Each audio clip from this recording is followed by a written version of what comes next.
नेहरू जी ने क्या किया? अरे वर्तमान की बात करिए, देश को बताइए आप क्या कर रहे हैं, आपकी जिम्मेदारी क्या है? कि सारी जिम्मेदारी जवाहरलाल नेहरू की है। और मेरे कई ऐसे साथी हैं जो इस तरफ होते थे उस तरफ चले गए, मुझे दिख भी रहे हैं, वॉशिंग मशीन में शायद धुल गए हैं। भेष तो बदलते हैं आज के राजा, शौक तो है उनको भेष बदलने का, लेकिन न जनता के बीच जाने की हिम्मत है और न आलोचना सुनने की। ये देश कायरों के हाथों में ज्यादा देर तक कभी नहीं रहा है कि भारत का संविधान संघ का विधान नहीं है।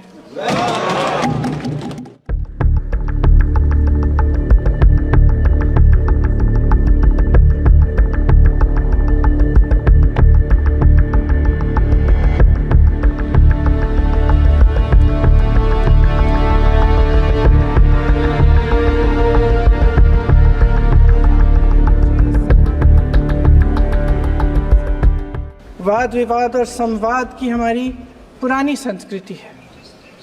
अलग अलग धर्मों में भी, इस्लाम में, सूफियों में, बौद्ध धर्म में, जैन धर्म में, सिख धर्म में भी ये वाद संवाद, ये चर्चा बहस, इसकी संस्कृति रही है। इसी परंपरा से उभरा हमारा स्वतंत्रता संग्राम।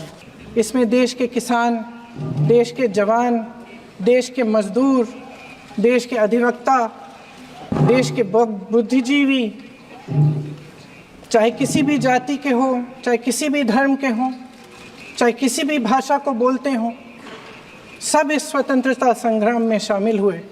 और उसी आज़ादी की लड़ाई से एक आवाज़ उभरी जो हमारी देश की आवाज़ थी। वो आवाज़ ही आज हमारा संविधान है। ये सिर्फ एक दस्तावेज नहीं है। बाबा साहेब अम्बेडकर, मौलाना आज़ाद जी, राजगोपालाचारी जी और जवाहरलाल नेहरू जी और उस समय के तमाम नेता, जैसे आपने कहा, इस संविधान को बनाने की जो कार्य में सालों के लिए जुटे रहे। इस संविधान ने हर एक देशवासी को ये अधिकार दिया कि वो सरकार बना भी सकता है और सरकार बदल भी सकता है। इस चुनाव में इनको पता चल गया कि इस देश की जनता ही इस संविधान को सुरक्षित रखेगी, कि इस चुनाव में हारते हारते जीतने से इन्हें एहसास हुआ कि ये संविधान बदलने की बात इस देश में नहीं चलेगी।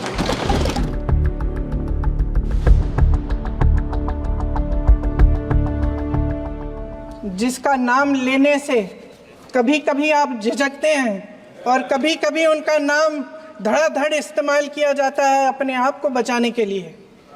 उन्होंने HAL, BHEL, SAIL, GAIL, ONGC, NTPC, railways, IIT, IIM, oil refineries, तमाम PSU बनाए।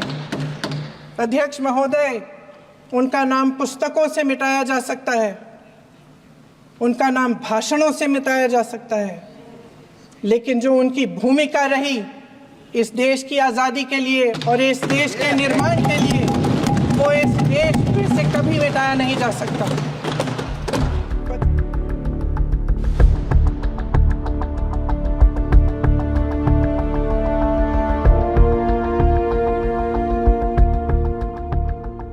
उन महिलाओं का साहस जो पीड़ित हैं लेकिन फिर भी अपनी लड़ाई लड़ रहे हैं, उन संभल के बच्चों का साहस जिनके पिताजी अभी अभी गुजर गए लेकिन फिर भी उनके सपनों को साकार करने की हिम्मत है, उनका साहस है, वो साहस इस संविधान ने दिया है।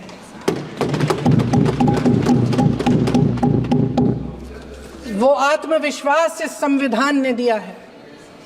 ये देश भय से नहीं चल सकता, ये देश साहस से ही चलेगा। आज संसद में बैठे हुए सत्ता पक्ष के मेरे साथी ज़्यादा से ज़्यादा अतीत की बातें करते हैं। 1921 में क्या हुआ, कब हुआ, नेहरू जी ने क्या किया। अरे वर्तमान की बात करिए, देश को बताइए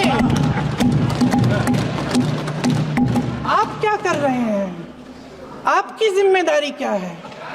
कि सारी जिम्मेदारी जवाहरलाल नेहरू की है।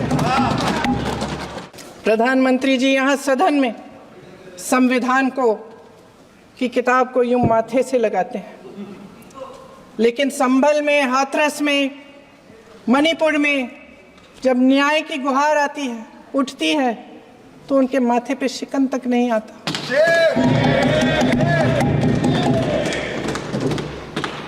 शायद समझ नहीं पाए हैं कि भारत का संविधान संघ का विधान नहीं है।